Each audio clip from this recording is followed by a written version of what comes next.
నమస్తే అండి. నేను మీ భవానీ కుస్మాని. నేను బాగున్నాను. మీరు బాగున్నారనుకుంటున్నాను. అందరం బాగుండాలని ఆ దేవుడిని ప్రార్థిస్తున్నానండి.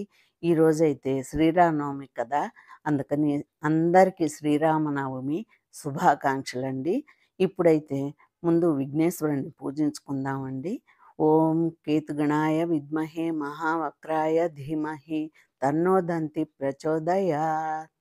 ఓం శ్రీరామ రామ రామేతి రమే రామే మనోరమే సహస్రనామ తత్తుల్యం రామనామ వరానవే.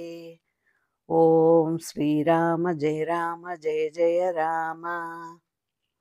ఇప్పుడైతే నేను పూజకి మొదలుపెట్టానండి. ఇంకా నేనైతే స్నానం చేసి వచ్చేటప్పటికి మా కోడలు అన్నీ రెడీ చేసేసి పూజ, ఆహ్, మజ్జిగ, వడపప్పు, పానకం. ముఖ్యంగా ఈరోజు శ్రీరాముల నవమికి పెట్టుకుంటాం గదండీ మనము. శ్రీరామనవమికి చేసుకునే వంటలంటూ పెద్ద ఏం లేదండి. ఇవే మనకి. అంటే రాముల వారికి మనం పెట్టే ముఖ్యమైన ప్రసాదాలు.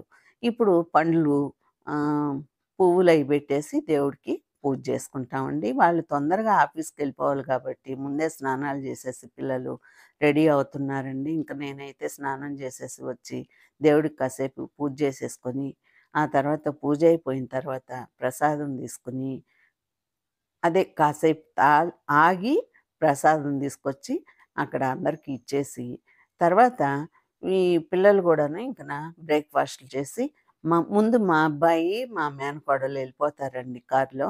మా మేనకోడల్ని అక్కడ దించేస్తాడండి.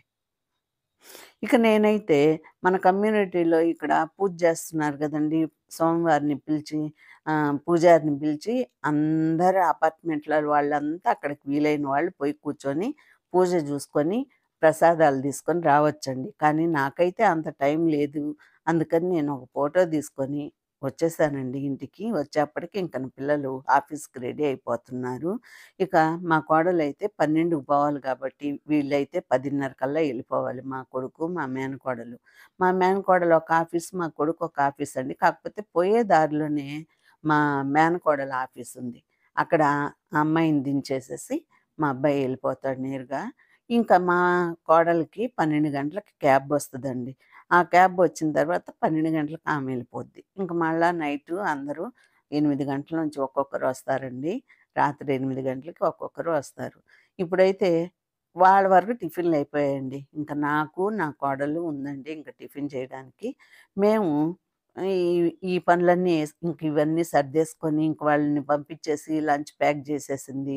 మా అబ్బాయికి మధ్యాహ్నం లంచ్ మా కోడలు ప్యాక్ జేసేసింది.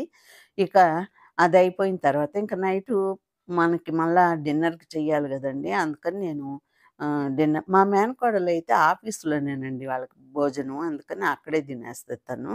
ఇంకా బ్రేక్‌ఫాస్ట్ మాత్రమే ఇంట్లో తింటదండి ఇక్కడ. ఇంక మధ్యాహ్నం బాక్స్ ఏమి ఎత్తుకుపోదు. ఇక వాళ్ళిద్దరు ఎళ్ళిపోయిన తర్వాత, ఇక కాసేపు దేవుడి దగ్గర కూర్చొని నేను పూజ చేసేసుకొని, ఇక నా వంట కార్యక్రమంలోకి వచ్చేస్తున్నానండి. అట్లాగే వంట చేస్తా కొన్ని కొన్ని మాట్లాడుకుందామండి. మామూలుగా మనం ఎలా జీవించాలి అనే దానికి ఉదాహరణకి రామాయణం తీసుకోవాలండి. ఈరోజైతే నేను చాంగడ్డ పులుసు చేస్తున్నాను కాబట్టి అది నేనిప్పుడు చూపించనండి. రేపు పెడతాను. ఈరోజు రాముల వారి గురించే మాట్లాడుకుందామండి. మనం ఎలా జీవించాలి అనే దానికి ఉదాహరణ రామాయణం తీసుకోవాలండి. ఎలా జీవించకూడదు అనేదానికి భారతాన్ని తీసుకోవాలి. ఎందుకంటే భారతంలో ఎప్పుడూ కక్షలు, కుట్రలు, కార్పణ్యాలు ఇవన్నీ ఉంటాయండి. రాజ్యకాంక్ష ఇవన్నీ ఉంటాయి.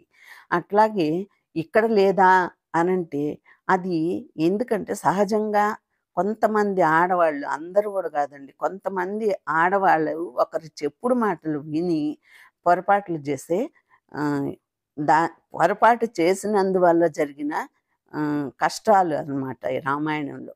కాబట్టి ఇక్కడైతే అమాయకంతో ఒకరు చెప్పిన మాట విని అవతల వాళ్ళని బాధపెట్టిన విషయం రామాయణం.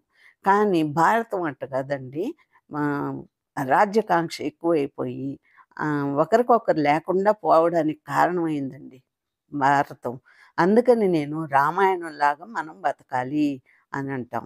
రాముడు ఎంతోమందికి ఆదర్శప్రాయకుడండి. ఎందుకంటే ఒక కొడుకుగా ఒక భర్తగా, ఒక అన్నగా అన్ని రకాలుగా ఆయన ఎంతో గొప్పవాడు. ఆయన భార్యగా అంతకన్నా గొప్ప స్త్రీ ఆ సీతామాత. ఎందుకంటే ఆమె రావణాసురుడు తీసుకుపోయి లంకలో ఆమెను పెట్టినప్పుడు 10 నెలలు ఒంటరిగా కూర్చొని బాధపడిందండి. ఆ 10 నెలలు ఆమె ఎంత బాధపడిందంటే, ఏదైనా మనకొక బాధ కలిగినప్పుడు ఎవరికైనా ఆ విషయం చెప్పి మన బాధను తీర్చుకోవచ్చు.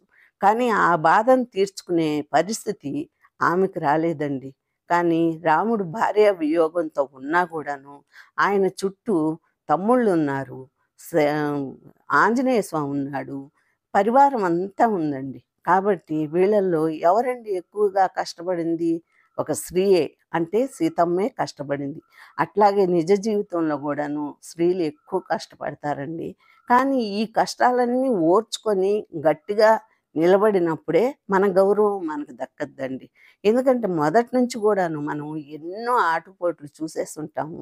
ఇంకన మనకి ఏదైనా ఒక సమస్య వచ్చినప్పుడు ఎవరికన్నా చెప్పుకునే దానికి మాత్రం మనిషి ఖచ్చితంగా ఉండాలండి. ఆ మనిషి లేనప్పుడు ఇంకా ఆ మనిషి బ్రతకడమే వేస్ట్ అనిపిస్తదండి నాకైతే. ఎందుకంటే ఇట్లాగా కొన్ని కొన్ని మధ్యలో వాళ్ళ మాటలు వినేసి ఒక మాట మనల్ని అన్నప్పుడు మనకి అది అప్పటికప్పుడే మనం దాన్ని రుజువు చేసుకోవాలా అనిపిస్తదండి.